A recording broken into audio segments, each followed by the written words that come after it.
પછી દવાખાને આવી ગયા હતા અને જો આજે લગાવો પાટો બાંધ્યો છે તો જો બસ આજે તો એની સાથે બે પાટા બાંધ્યા છે.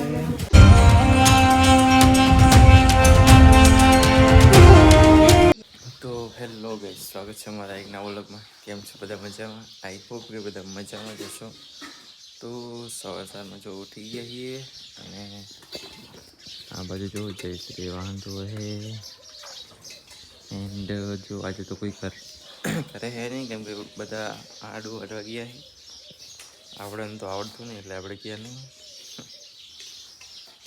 હારે ને મારો હાથ હમણાંથી અહીંથી જો 2-3 દિવસથી બહુ દુખેલો, એટલે મને એવું લાગે કે ફ્રેક્ચર થઈ ગયો છે લાગે.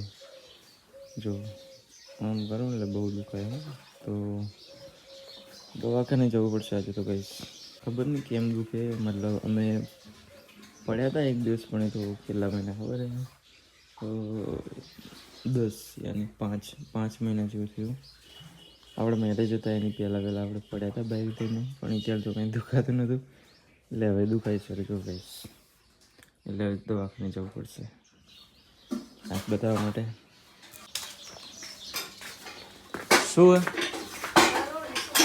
ચા ગતી તે વાંચો ગરુડથી બિયાનું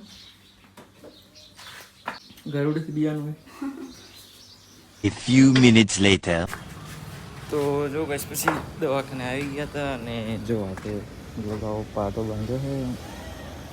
મતલબ જો હાડકામાં હોજો હતો તો પાટો બંધાયો છે. સમય આવ્યા હતા તો હવે ચલો કરતે. તો જો બસ પછી આપણે હાથે પાટો બંધાવી અને હેર કટિંગ કરવા માટે આવી ગયા છીએ. વાત ખબર નહીં એમ કેવડા વધી ગયા. મહિનામાં મારે 2 ફેરા હેર કટિંગ કરાવવું પડશે, 1 મહિનામાં 2 વખત.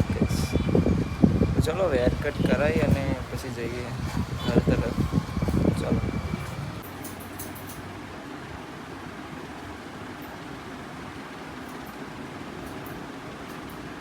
તો જો કઈ પછી વાળ કપાવવામાં વાર લાગ્યો હતું તો પછી આપણે બજારમાં આવ્યા છીએ એરટેલનું સિમ કઢાવવા માટે. સિમ કઢાવીને હવે ચલો સિમ કઢાવીને ભાઈ જોઈએ આગળ નીકળવાનું.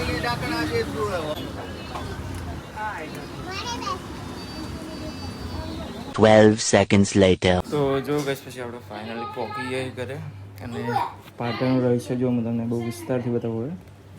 ચાલો તો જો ગઈશ આજે તો એની સાથે બે પાટા બાંધ્યા છે. એક જો પગમાં બાંધ્યો, કાંઈ હાથમાંથી ફૂલ ફ્રેક્ચર ગેમ ચાલુ અત્યારે તો નહીં જઈશ.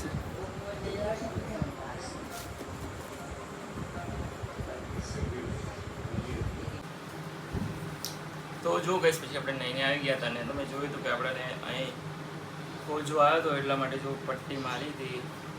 હાથો ભાગી કે ફ્રેક્ચર તો નહીં, વચ્ચે ખોજો હતો એના કારણે જો અહીં પટ્ટી મારી. 3 દિવસનું કીધું કે 3 દિવસનો ફેર ના પડે તો રિટર્ન જવું પડશે આપણે દવાખાને.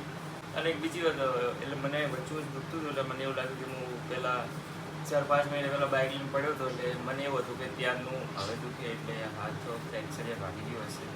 મને એમ હતું કે ત્યારનું મતલબ હું પડ્યો તો એ સમયનું હવે દુખે મને એવું હતું. પણ આ પછી ડૉક્ટરે કીધું કે ના એવું કંઈ નથી અને આ નસમાં હાડકામાં હોજો આવ્યો હોય એના કારણે બધાને થતું જ હોય છે. એટલે તમને પણ થયું એટલે કે કંઈ ટેન્શન જેવું કંઈ છે નહીં. હું કે પટ્ટી મારી દઉં 3 દિવસમાં રિટર્ન ફેર ના પડતો તો રિટર્ન આવજો એમ કીધું છે. હા તો હું તમને એક ક્લિપ બતાવું કે આપણે ક્યાં પડ્યા હતા. મતલબ આપણે રાધનપુર જતા હતા, મતલબ આપણા મેરેજ હતા આપણે એની પહેલાં આપણે રાધનપુર જતા હતા શોપિંગ કરવા માટે. હું જયશ્રી અને સંજુ હતો અને ત્રણેય જતા હતા અને બાસપા વરાણા વચ્ચે મતલબ ખોડિયાર હોટેલ ત્યાં ગાય આડી આવી તો બાઇક ટકરાવી હતું અને અમે પડી ગયા. એ વિડીયો મૂક્યો હતો પણ મતલબ એ ગાયવાળો નહોતો આવ્યો, અંદર ટકરાઈ નહોતો આવ્યો. બાકી એમને એની પહેલાંનો જસ્ટ એની પહેલાં ઉતાર્યો અને પછી અમે પડ્યા હતા. તો જો હું તમને ક્લિપ બતાવું. આવી રીતના જો બાઇક જતું હતું અને અમે જો હું જઈશી અને સિંધુ ત્રણેય હતા અને બાઇક જતું મતલબ સ્પીડમાં રોડ હતું 50-60 તો હશે અને અમે જતા હતા અને સાઈડમાં ગાડી હતી તો ગાય ક્રોસિંગ કરવા જતી હતી ને ગાડીવાળે હોર્ન વગાડતો, પાછી આ તરફ આવી અને બાઇક સાથે ટકરાઈ તો નીચે પડી ગયા. એટલે મને એમ હતું કે ત્યારનું દુઃખે હવે, પણ ના, એવું કંઈ નથી. તો ગાઈસ આજના વ્લોગ માટે આટલું જ. વ્લોગ કેવો લાગ્યો કોમેન્ટમાં જણાવજો. ચેનલમાં નવા હોય તો સબસ્ક્રાઈબ કરી લેજો. મળી એક નવા વ્લોગમાં. ત્યાં સુધી બધાને બાય બાય.